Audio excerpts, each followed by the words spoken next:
You've been dealing with someone with an addiction to control. The King of Swords, the Five of Swords, the Seven of Swords.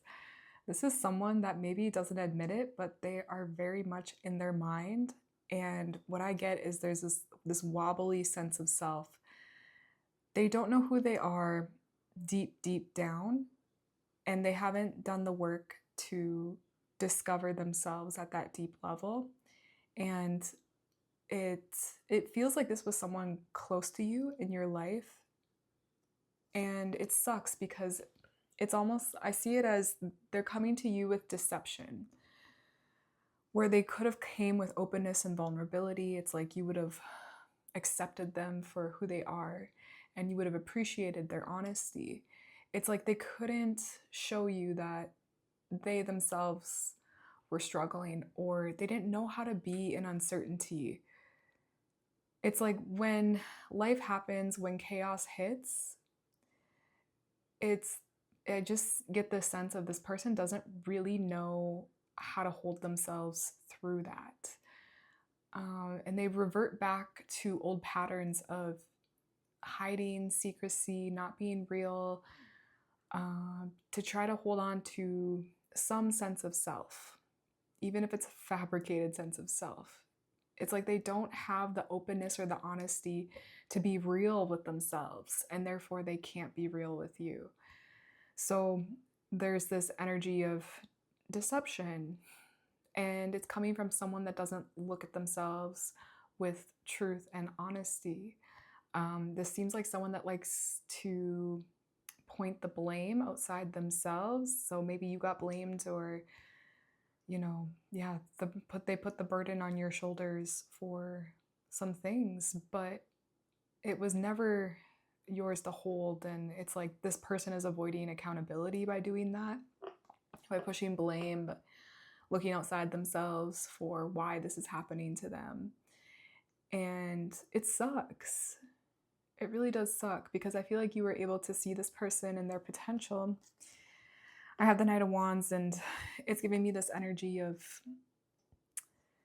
you maybe gave this person the benefit of the doubt more than they deserved, or you just wanted to see the best in them. So you just maybe gave them your best without really taking the time to discover who they were. So it feels like this, it's not like either person is wrong, but it's like one person very much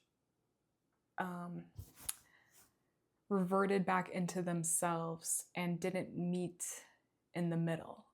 It's like they'd rather discard, point, blame, instead of actually looking in the mirror of themselves. And I feel like the discarding or the disrespect, it's also forcing you to look at yourself and say, well, where did I give too much here?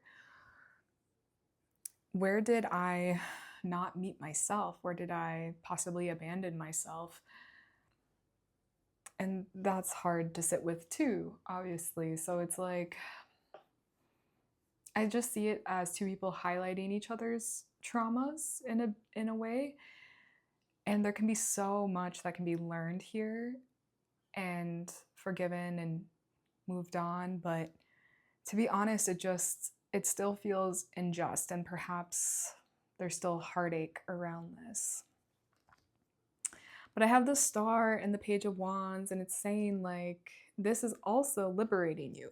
It's giving you a new sense of self, and it's reminding you of your power. I feel like this was a situation where you were able to hone back into your power and ask yourself, like, what really is true and what isn't. I feel that these people that come to us with their own confusion and chaos from not knowing themselves, then that actually helps to clarify our own knowing. Because it's like we have to lose ourselves as well in that process, then to come back home to ourselves. And with this energy, it's just like a renewed sense of self and your own uniqueness. And I feel like as much as it isn't easy, you're willing to do the work here, to stand on business and to know what you know. And it's almost like you're not going to let someone's projection of you define who you are. And you can say that because you also look at yourself with realness. But not everyone does, especially I feel like when you're such an open-hearted, open-minded, vulnerable channel, you're just open, then you are like a mirror to people. And you also are open to people like projecting their stuff onto you.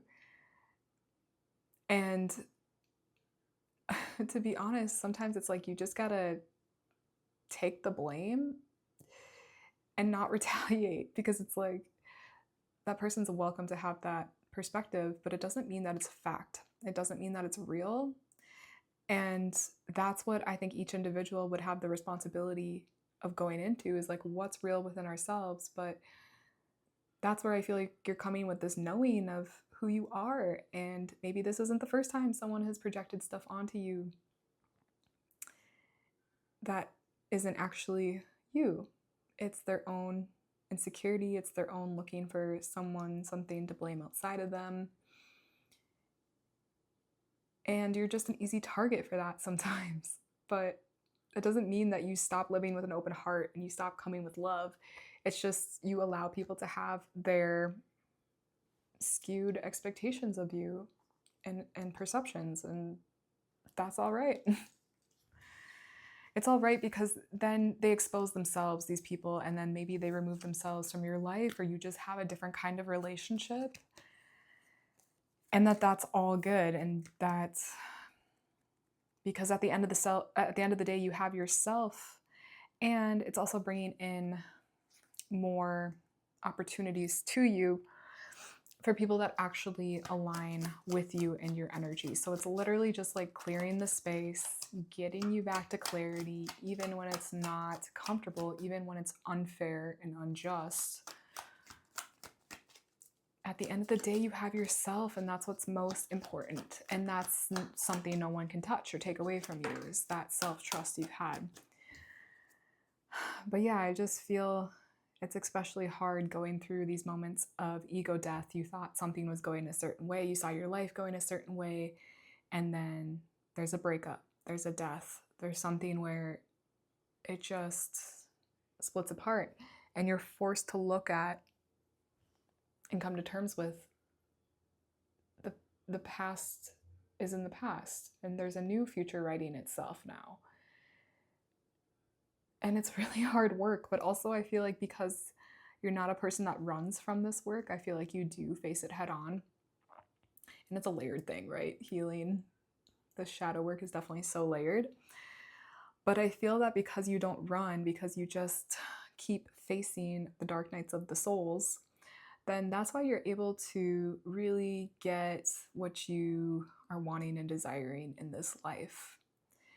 I think maybe those around you look at what you have and it's like, how are you able to do that? How are you able to work and function that way?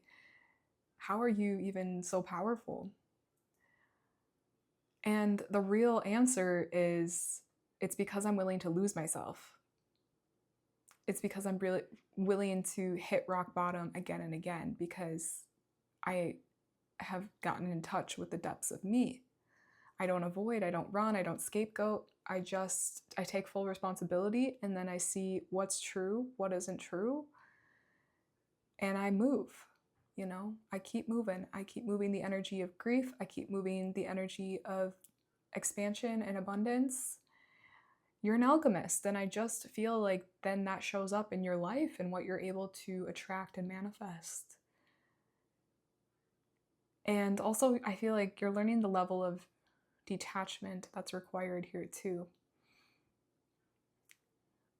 Accepting that you have to detach from the things that we once really thought were solid and secure, because life is just constantly changing and in flux, and what we thought was meant to happen isn't happening. So we have to readjust our perspectives, and then we end up readjusting who we are to get even more clarity and even more a solid sense of self. So this is bringing up a lot in you, and you've been doing a lot of work around this, and it's making you very powerful at this time.